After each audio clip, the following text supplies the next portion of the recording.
Hey everyone, my name is Matt. Welcome to my shop. Today is September 7th, and this is my weekly shop update. And I want to start today with something I don't say often enough, and that's thank you. Thank you to everyone who watches, likes, and comments on my videos, shares my videos, provides financial support through Patreon or through PayPal, or indirect financial support using my affiliate links. That is so awesome. I really appreciate it. I think I have by far the best audience in the world. It's just so amazing, and all of this would not be possible without you. So thank you so much. I really appreciate everyone out there who has been just so interactive with me. It would be nothing, absolutely nothing, without you guys. So thank you so much. So what's going on in this shop this week?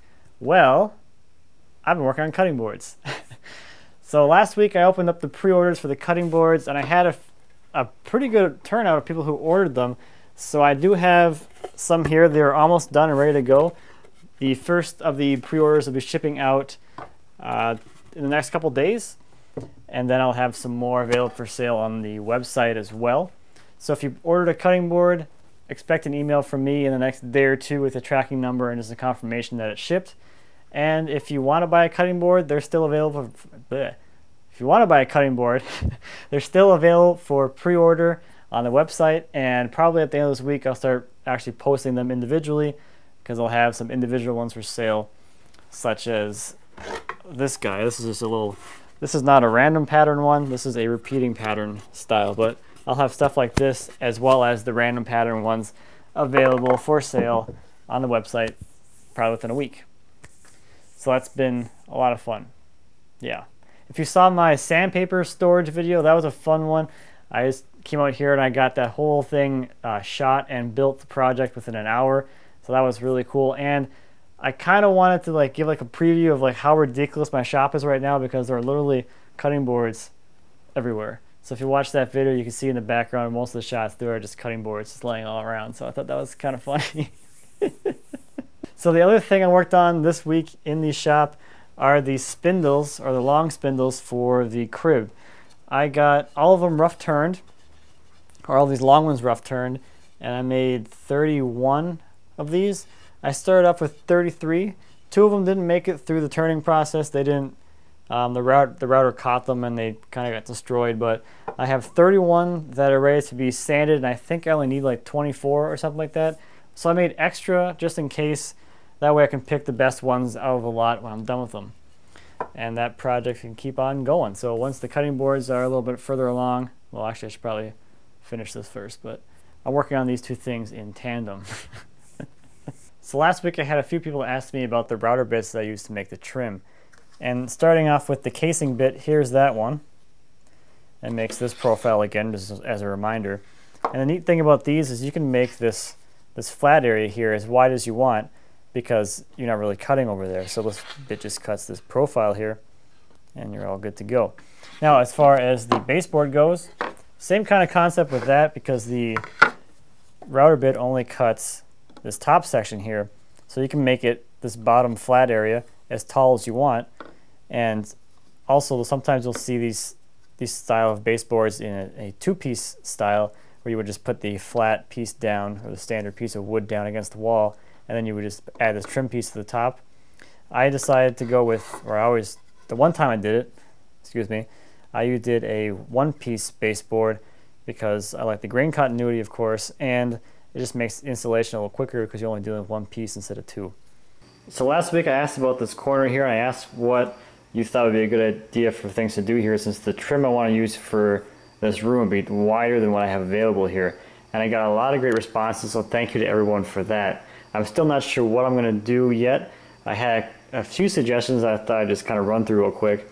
Obviously the rip it to fit, that was my original idea, and a lot of people mentioned that as an option. Another really cool one I didn't think of was to have a one-piece corner trim that would be the trim for both door frames, which I thought was a really cool idea.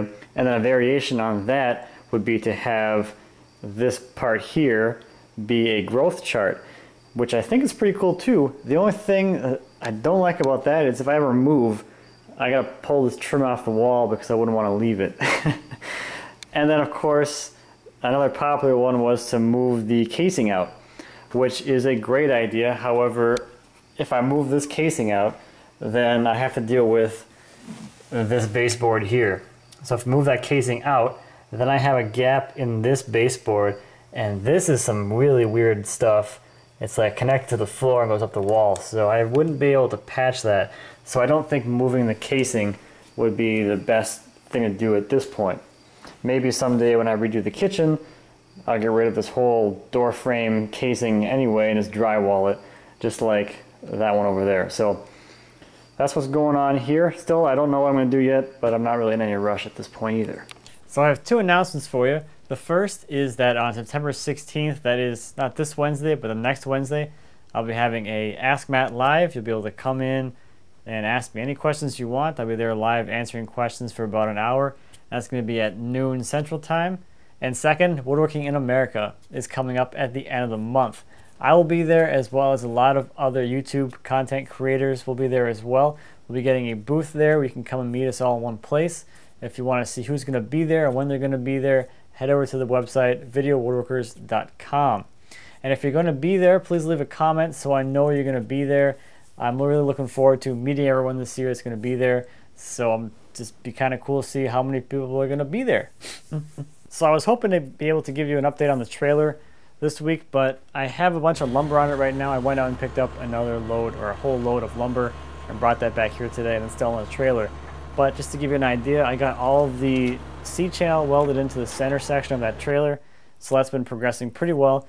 I've been working on that just kind of here and there as I have time, but the welding is going really well, and I'm really enjoying welding. So you might be seeing some welding projects in the future here, although I don't really have any really solid ideas for anything right now, but who knows? Could come in handy, right?